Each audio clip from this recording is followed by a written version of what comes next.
Welcome to the Date Forever podcast. Keep your relationship fueled up with strategies discovered by couples and experts. Because at Fuel Collective, we believe better relationships will equal a better world. You are about to discover specific insights and tools that cost little or nothing to implement to help you date forever. And now, here are your hosts, a couple who always have a half-packed suitcase and a date night in the calendar, Sammy and Nathan Yeager. In today's episode, we're talking all about communication. The things we chat about are what Magic taught Vin about the power of storytelling and communication, what great communication looks like and how it can impact our relationships, and how to communicate more effectively in your relationships, and some tips and tricks to improving our daily communication. Now let's get into it. Welcome to the Date Forever podcast, everyone.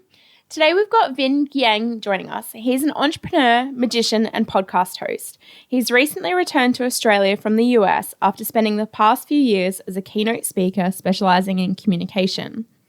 Vinh has graced the stages of some of the biggest brands in the world, including Microsoft, Facebook, HSBC, and Combank. He's worked with key staff from Google, Domino's, and LinkedIn. Vinh now specialises in teaching people the foundations of communication and presentation and unlocking the power of one of the most complex instruments in the world, your voice. Vinh believes that communication is the most important skill in life, both personally and professionally. Welcome to the podcast, Vinh. Thanks, Sammy. Thanks, Nath. Thanks for having me on your show. No worries. So tell us, why do you believe that communication is the most important skill in life? For me, it's because growing up in, obviously the Asian culture, we were never taught communication skills. We were never told that this skill is important. So as a result, growing up as a kid, I was usually invisible. Invisible to teachers, invisible to friendship groups, invisible to love interests. And I was just always invisible. And it just took a really wild journey in the world of magic until I discovered the importance of communication, that I then realized that communication skill, that's the very skill that helps the invisible become visible. And I think at some point in our lives, we've all kind of felt invisible. And then when you learn how to communicate effectively, then you learn how to become visible. So to me, a long way of answering a short question is communication skills are important because it helps you become visible. Hey, so you've joined us on a podcast about relationships. Can you give us a bit of a summary of your own? Yeah, look, I think I'm good as an entrepreneur, terrible as a husband. I've been growing in this space a lot in the last 2 years because my wife kind of said, hey, you're great at what you do and people praise you a lot, but sometimes you're a shitty husband. So I think I've been working on that a lot. And our relationship right now is that I've tried to give you a snapshot. I've for a long time been fairly selfish. Because the move to the US, as you've introduced me with, that was because I had asked my wife if she would leave her career in pharmacy and allow me to pursue my career. So now, having built some self-awareness, I kind of realized I've done so much for me and asked my wife to sacrifice so much. Relationship is kind of a two-way street. So, coming back, we got involved with we purchased the pharmacy and now trying to help my wife pursue her dreams. And so yeah, learning not to be a wanker. So, a wanker of a husband.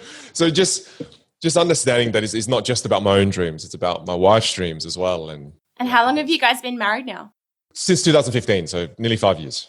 Yeah, wow.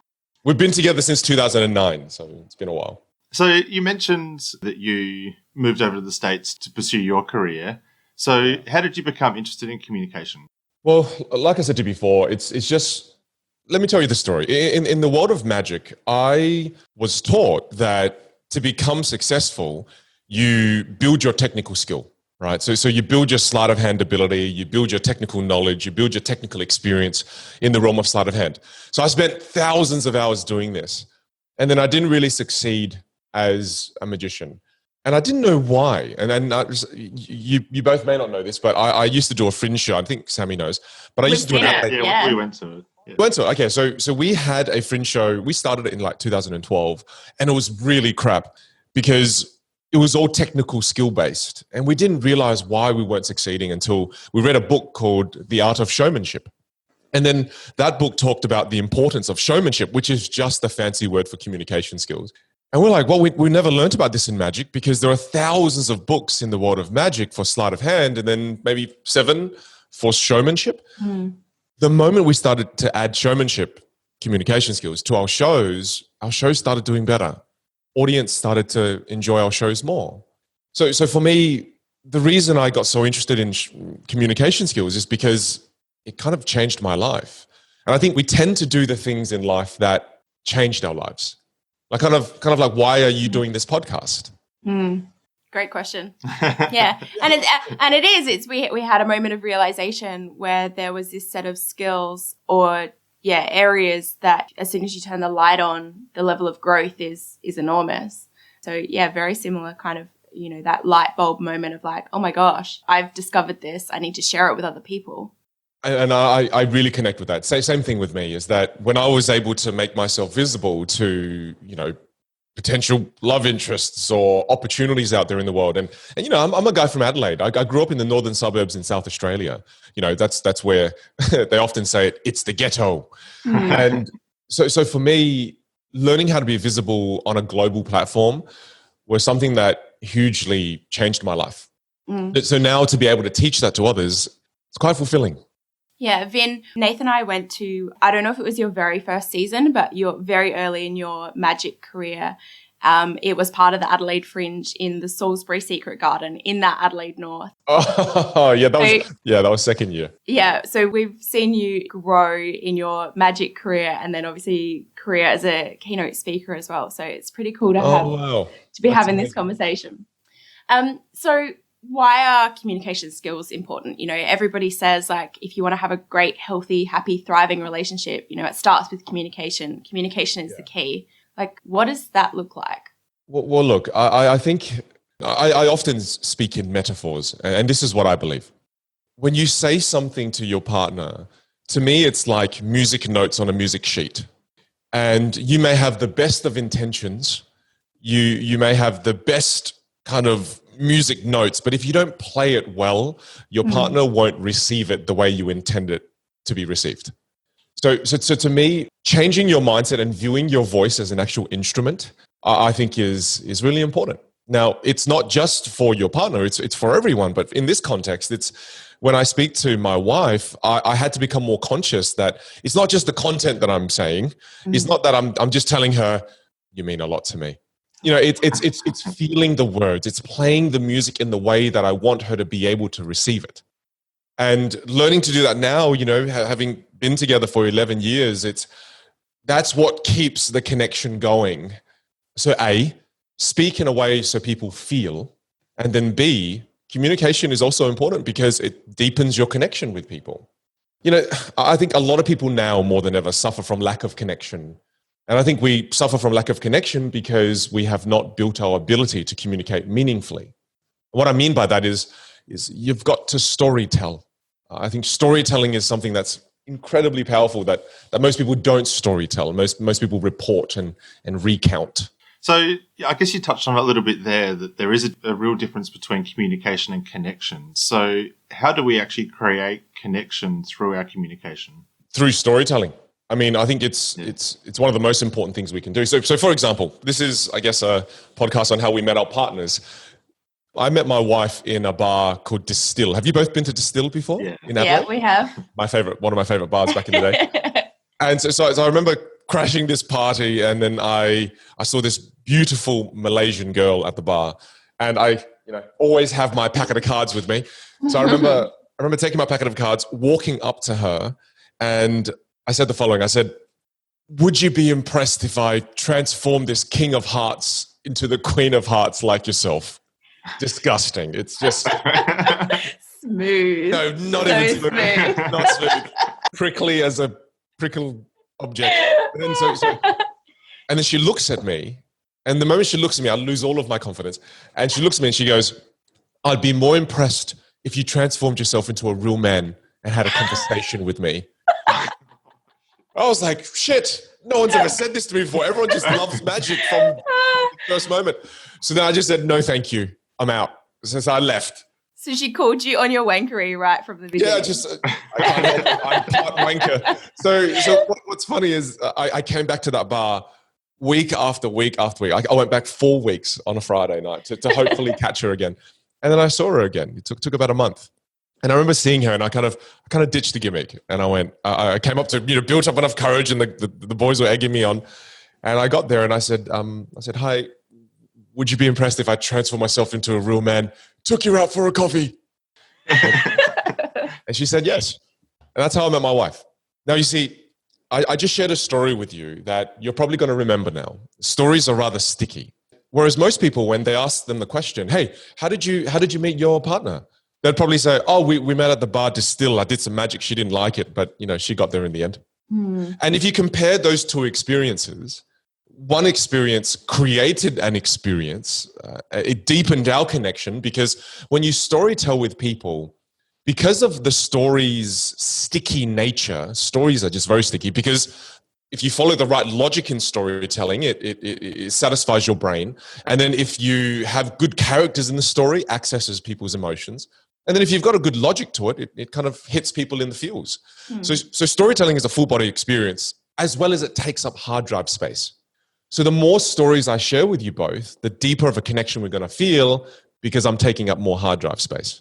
Does that make sense? Yeah, absolutely. And you sort of obviously touched on one of the traits, I guess, of a great story being that following some sort of format.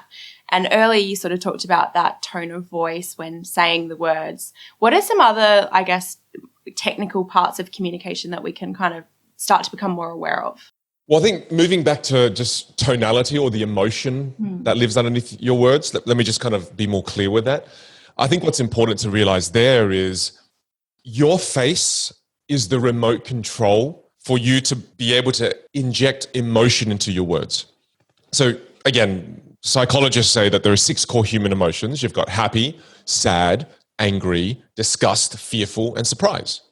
These are the 6 core human emotions. And each one of those core human emotions has a corresponding face. And when you move your face, it moves the emotion that lives underneath your words. And one of the core things that happen is that, when we go to meet with clients, or when we go to, be on stages around the world, or whatever it is that you do, we tend to give the world the best version of us. We play our instrument beautifully and we give lots of effort. And then when we come home to our partners, we sometimes switch that off. And me included, I remember, again, being a keynote speaker, I kind of turn on for my audiences. And then when I come home, I kind of switch myself off. And, for an example, if my wife was talking to me, she'd be like, "How's your day?" I'll be like, "Yeah, it was okay. How was yours?" So I've got a kind of this blank face with no expression. And then you come to realize that, wow, my family is probably the most important audience I'll ever play for. Got to put effort into this. So to me, tonality, remember, it's about when you speak to someone and you go, wow, this person seems like they're authentic, or they seem very emotionally connected, or you can connect with them easily. It's because they're moving their face. And when you move your face, it moves your voice. People are so afraid of a monotone voice, but they don't realize a monotone voice comes from a monotone face and a monotone body. Yeah. So move. Yeah, move your face. So look, I think what's important is, if you want to move your partner while you speak to them, move your face, move your body. And remember that it's so easy to fall into that trap, especially if you've been dating for a while and things have gotten comfortable. Still put effort into the way you speak, into the way you communicate. You don't use a guitar, you don't use a piano, you play them. Same with your voice. Yeah, that's really, really interesting. So it's often said that, Sam, you kind of touched on it a bit earlier, that communication is the key to a great relationship. But I guess that kind of takes for granted that it's good or constructive communication. So what does great communication look like in a relationship? For me, with my wife, again, an area we're growing in is just not being afraid to tell each other the truth. And that's easier said than done. I mean, my wife and I, the moment we met, as you could tell, she didn't like cheesy pickup lines and magic. So she's very truthful, to me from day one. However, when you love each other and you grow that love for each other, you tend to sometimes self-sacrifice. I love this person so much, I will let this thing go. Or I love this person so much, I'll sacrifice my career for them to fully have theirs, because I love them so much. And sometimes it's about having the courage to tell each other the truth, that, hey, I felt like I may have sacrificed too much and I need something for me too. But, now you're at the peak of your career. I feel bad asking this. And she just made the assumption, sometimes it's so easy to make assumptions, like, but you're at the peak of your career, I shouldn't ask this of you. And to me, it was like, no, it's fine. I've been able to spread my wings and fly. I don't have to fly forever. I've had enough. I'll come home and let you fly. And I think being willing to have that open and honest conversation it's really hard. But you have to create that safe environment. And I think one of the foundations to creating that safe environment is learning how to listen better. And that's me. I get paid to speak. I don't really get paid to listen. So I had to learn how to listen better. And one of the most pragmatic strategies I can share with you that I've learned is that when your partner says something, even if it kind of hurts or stings, especially when you have those vulnerable moments and you're saying, hey, let's have one of these tough conversations, whatever they say, especially if it stings, ask 3 extra follow-up questions about it.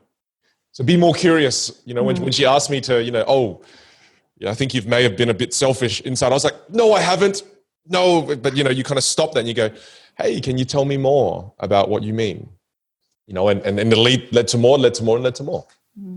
Yeah, I think curiosity is both of those traits of like curiosity and vulnerability are great, I guess, muscles to build in our relationships, not just our romantic relationships, but in personal, professional, friends, family, wider network, practicing that curiosity and going, hey, I think there's more going on there. Can we talk about that? Can we go a little bit deeper? I think, communication that has so much depth, right? If you're having those really small talk kind of conversations versus asking, a more provocative kind of question or a more thought-provoking question and getting that, one layer deeper and that one layer deeper. But yeah, I think it does take a willingness to go there and potentially be a little bit uncomfortable and show some cards that maybe were otherwise tucked up your sleeve or, inside your jacket pocket. Yeah, absolutely. And I think schedule time for it too. That's what we've done, is that for us, kind of every 2 weeks we sit down and go, hey, let's, because it's so easy just to stay on the surface level at times with our conversations, right? So to us, we schedule time. My mum comes over now and looks after our baby boy, and we get to go out. We have a meal, but that is not just enjoying the meal. It's not just going out for a laugh. To me, it's going out and going, hey, let's talk about the things that are hard. Let's schedule 30 minutes tonight and let's just chat. How have I been going as a husband or a dad? And really be okay. Like, I now know that my wife doesn't do this just to hurt me, but she's doing this to help me learn how to be better for her. And then I get to do the same. I get to tell her how she can be better for me. So we learn how to then be better for each other. But you almost have to create room for it. Otherwise, what I found is that every time it'll take like a 3-hour conversation to get to the good stuff, but now we just kind of allocate time to it, and we've known each other for 9 years, so we can just get into that mode pretty easily. You just got to make room for it. Yeah, we've kind of learnt that lesson as well. And so we have sort of monthly check-ins to be able to, schedule that time, like you said, to get away from your normal environment as well. Because I think that really helps open up the conversation too, rather than being kind of stuck in your environment where you can easily get distracted. Yeah. Whereas if you go out and, like you said, go for a meal or something, you can really kind of get into some of the good conversations, and you can like flick that switch on like really easily. Good or bad, sometimes bad too. Yeah. Hey, Vin, I want to practice some of my curiosity. So what are some of the other things that you and your wife do to keep your relationship fueled up? Scheduling. So we not scheduling sex, but what we schedule is at the beginning of every month, we sit down and we go, hey, because I'm an entrepreneur and I work a fair bit. So what I did terribly before is I would always schedule things in my business life like to the minute, right? Mm. However, I never scheduled my personal life with my wife. I never did that. And so what would happen as a result is I would have free time. She wouldn't be aware of that pocket of free time. Then I would come to her during that free time and go, hey, let's go do something. And she goes, well, we can't. I've got this and this and this. And I'm like, oh, damn it, you're never free. And then to her, I'm never free. So now at the beginning of the month, we sit down and we lock in exactly what we're going to do. So the first kind of day of the month, we sit down, we spend 3 to 4 hours scheduling the entire month. That way, this other thing doesn't happen. Where it gets to the Sunday and we're like, so what do you want to do? I don't know. What do you want to do? I don't know. Whatever you want to do. So that hasn't happened for the last couple of years, which has been nice because we know what movie we're going to watch. We know where we're going to go. We're just going to make the decision at the beginning of the month. And that just allows us to live as opposed to analysis paralysis in the moment. Yeah, totally. So make executive decisions at the beginning of the month and we schedule it in the diary. That's cool. I like that. Nathan and I do this too. So we have a monthly meeting. We probably could be a bit more proactive in our when are we going to spend romantic time together, or when are we going to actually what are the activities we're going to do. So we kind of take it in turns. Nath is responsible for scheduling and organizing a date in the first half of the month, and I take the back half of the month, and that just works. That's awesome. Yeah, that works for us because it's that one's yours, that one's mine, and then we kind of get the opportunity to prepare it for the other person. And we've got our own freedom and flexibility to do that whenever it works in for both of us and what we want to do as well. So. But same, it goes in the diary, it's scheduled, it's it's a priority. It's kind of like that idea, and you said it so perfectly, talking about in your career or in your business life that it's so easy to choose what the priorities are and make time for them and keep that needle moving forward. But for your personal life, it's oh yeah, that'll just happen. And it's well, if you're critically analyzing which one is actually more important, which one sustains you, which one, is why you do what you do, it's probably your personal life and your family and your friends and, where that joy shows up. Not to say that obviously your work and career doesn't do that for you, but it's, which one deserves to be prioritized, which one deserves that time, that intentional living. Yeah, I think we forget that we need to earn our partner's love. I think we sometimes think it's on tap, it's free. Yeah. I've already married you, so it should be on tap now, right? And I think we forget that the idea of earning something, and that was something my dad taught me, because in my business life, I chase mentors a lot. I fundamentally believe in having teachers. I love the apprentice and the master relationship. So to me, that's just what I love. And I remember my dad saying something to me. We were watching a game of soccer, and my dad looks at me and he goes, "Hey, this man you've been trying to pursue in the realm of property. I invest in property, and he goes, this man you've been trying to pursue, how old is he?" And I was like, I think he's in his mid-60s. And my dad goes, "Well, most of them live to about 83 on average for men. So doesn't have much time left, and work out how many number of days that is." And I was like, "Oh, he's only got thousands of days left, Dad. I should tell him." And then my dad says, "Look, if he's only got X number of thousands days left, why would he want to spend it with you? He'd rather spend it with his children, his partner, his best friend. Why would he want to spend it with you?" So my dad switched my mindset, and he said that, "Look, son, you have to earn people's time. You can't just ask for it. You can't just go and, you can't just go and demand people's time and you're entitled to it," because that's what I was radiating, that kind of sense of entitlement. And my dad said, "No, you have to earn people's time." Mm-hmm. And to me, now at this stage in my life, I also have to earn my wife's love. I have to earn my mum and dad's love. And to me, when you go through life with that mindset, I think you treat the people around you better. So to me, let's remember to earn the love of the people we care and love about. I think that's really good advice. Yeah. Solid. You don't just get it. You don't have to earn it once. You have to keep earning it. And let me just bring it back to communication for you for a moment too, is that, you see, I told you that story about my dad and the mentor, about earning love and earning people's time. I could have told that story, which then led to that point, or I could have just said, make sure you earn people's time and earn people's love. And just contrast it, even for the listeners, contrast it. And as you both listen to this, what's more effective? Is it more persuasive to listen to the story that led to the point? Or is it more persuasive just to hear you need to earn people's time? Oh, the story, absolutely. Yeah. So again, I think that's why I say communication is important, because when you storytell effectively, you deepen the connection and you build better connections with people. So if some of us want to start working on our communication skills and to really work to improve them, what are some of the basics that we should start focusing on first? The first thing we need to do is we need to create a mirror. So we need to create a mirror for ourselves so we can see ourselves as other people see us. And the best way to do this is to record a video of yourself. And I'll share with you a record and review technique. Very simple. but it creates that communication mirror. I mean, every morning we wake up in the mirror, we dress ourselves, we use the mirror, we do our hair, we use the mirror. But when's the last time you looked into a communication mirror? There could be something metaphorically stuck in your teeth. So the way to do that is record a 5-minute video of yourself.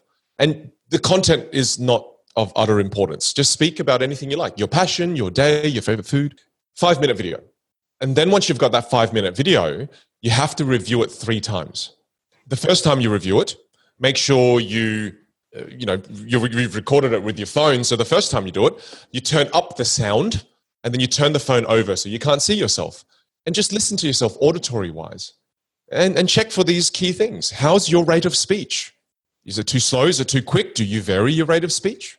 How's your volume? Is it too soft? Is it too loud? I mean, do you vary your volume? How's your pitch variety? Are you just sticking on one note or maybe 2 or 3? Do you need more variety? How's your tonality? Are you moving your face? Is there emotion under your words? Or do the words sound quite generic? And do you pause? So take a whole bunch of notes on how you sound auditory. And then you review it again the second time. The second time you review it, turn off the volume and just look at yourself visually. And make notes. Again, here's where you'll notice. Are you moving your face? Are you moving your hands? Do you have them in your pockets? Do you have them behind your back? A quick pointer for this as well. Make sure you're standing while you're doing this. And then just take notes on your body language. Take notes. What do I like? What don't I like? And then finally, get that 5-minute video transcribed and then read it. And this is where you discover, do you have non-words and do you have filler words? Non-words are the sounds you tend to make. And filler words are the words you use all the time, quite repetitive. And take a highlighter and build awareness. And once you've done that, you've done a 360 review of yourself communication-wise in terms of how you sound, how you look, and also the words and the content that you use. And to me, doing this builds you a list of things that you can start working on. Because if you ask anyone point blank, what do you need to work on with your communication? I don't know. Build self-awareness. Therefore, you can start fixing the things you want. The most dangerous thing I think of about doing I don't want to name names, but there are certain programs that you can do that teach you a very specific structure to the point where everyone who goes through that, they lose themselves in the process. Because now I follow this specific structure. And my mentors always stopped me from doing those courses because they said, Vin, don't do that. Because if you do that, when you walk on stage, someone's going to say, that so-and-so went through that training. You can tell. Trained by. Exactly. Yeah. So to me, this is a process that you can start where in your mind, you have a list of things that you like. Just like fashion. Certain people like to dress a different way. People like to present a different way. And that's why when I teach, I always try to preserve that in people. I try to preserve their own sense of identity when it comes to how they use their instrument.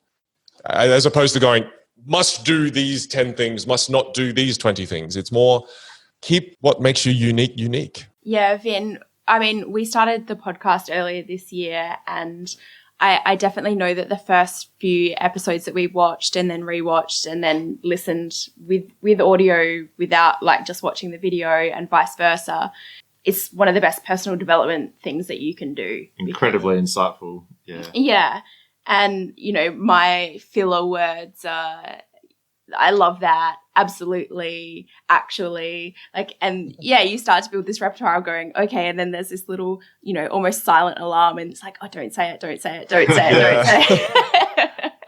But yeah, so communication, I think it's like one of those skills where we all think we're good at it, right? Until you start unpacking and digging a little deeper into our toolbox of communication skills and, the format, the frequency, the tonality, all of those different things. I think I asked a girlfriend not long ago that she was having some, issues communicating with her partner. And she was like, it's just like we just seem to be missing each other. And I was like, well, do you guys actually know what your preferred communication style is? And they actually had never talked about it. It's like, well, babe, do you prefer to, a couple of voice memos throughout the day? Do you prefer a few text messages? Would you rather leave for the day and not connect until you get home? Or they just never had that conversation around, I guess the frequency and what format fit them both.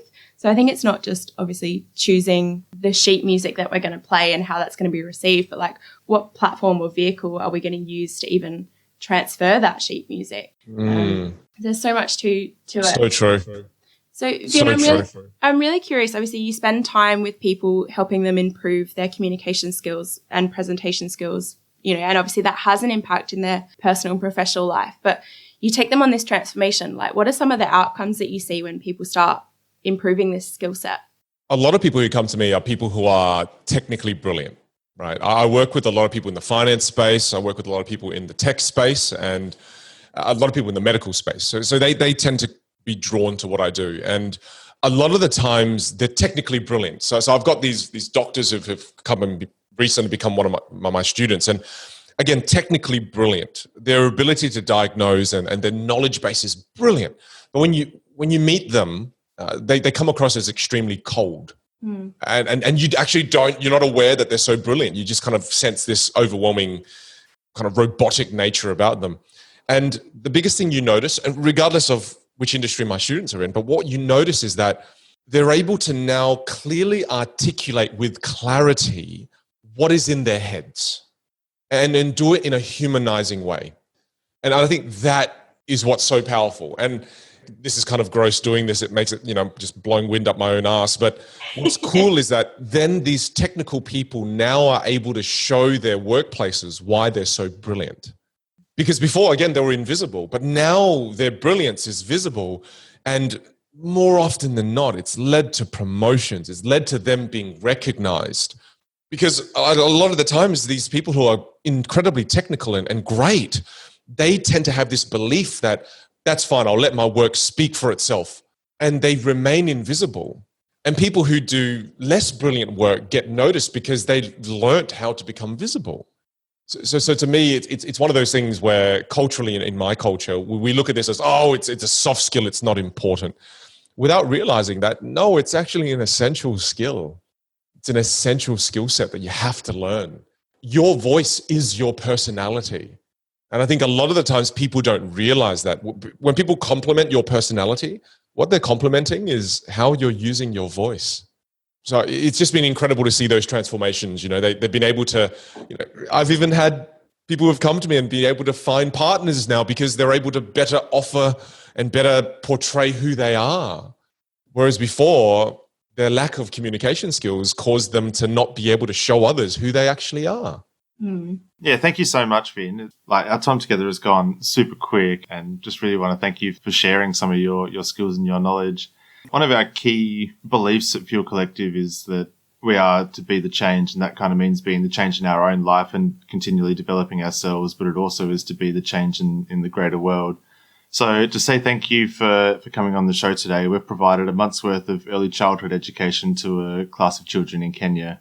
So this program helps ensure that children aged 4 to 6 years have a safe learning environment, age-appropriate classrooms, and access to teaching materials. So thank you so much for making that happen. No worries, my pleasure. Hey, Vin, if there's one sort of daily tip or weekly tip that we can practice or exercise, what would it be? I would say get the book called How to Set Your Voice Free by Roger Love. And inside that book, there is just a fantastic exercise for men and women. And I would say do this once a day, not once a week, because it's a 5-minute exercise. And it's great for your vocal health. And there's a great exercise in that book, How to Set Your Voice Free by Roger Love. I'd be doing that because that's going to give you better projection, better vocal variety, better pitch variation. Again, your voice is an instrument. If you don't practice with it properly, you won't get the maximum use out of it. And here's the coolest thing. Train it and master this instrument now, and it will serve you for the remainder of your life. Don't, and you miss out on being able to play incredible songs for the world. Yeah, I can definitely see how this would have a compounding benefit for forever. It's not something that you would lose the technical skill around because we move through the world communicating all day, every day. Absolutely. Yeah, so that's a great exercise in that book. You'd love it. Yeah, perfect. So if people have really enjoyed what you've been talking about today and want to learn a little bit more, how should they connect with you? Look, I used to run in-person 3-day workshops that Sammy's helped me with. And I'm not doing in-person workshops at the moment. I've turned them all into virtual masterclasses. So I do like a Monday to Friday or a Tuesday to a Saturday, each day 2 hours. So if you want to join me there, I'll send you all the link, and then you can link to Pop everyone. it in the show notes. Yeah. So you can feel free to join me for those. They're quite fun. And just because they're on Zoom doesn't mean I don't push you out of your comfort zone. It's still quite scary. And then we can find you on socials too, right?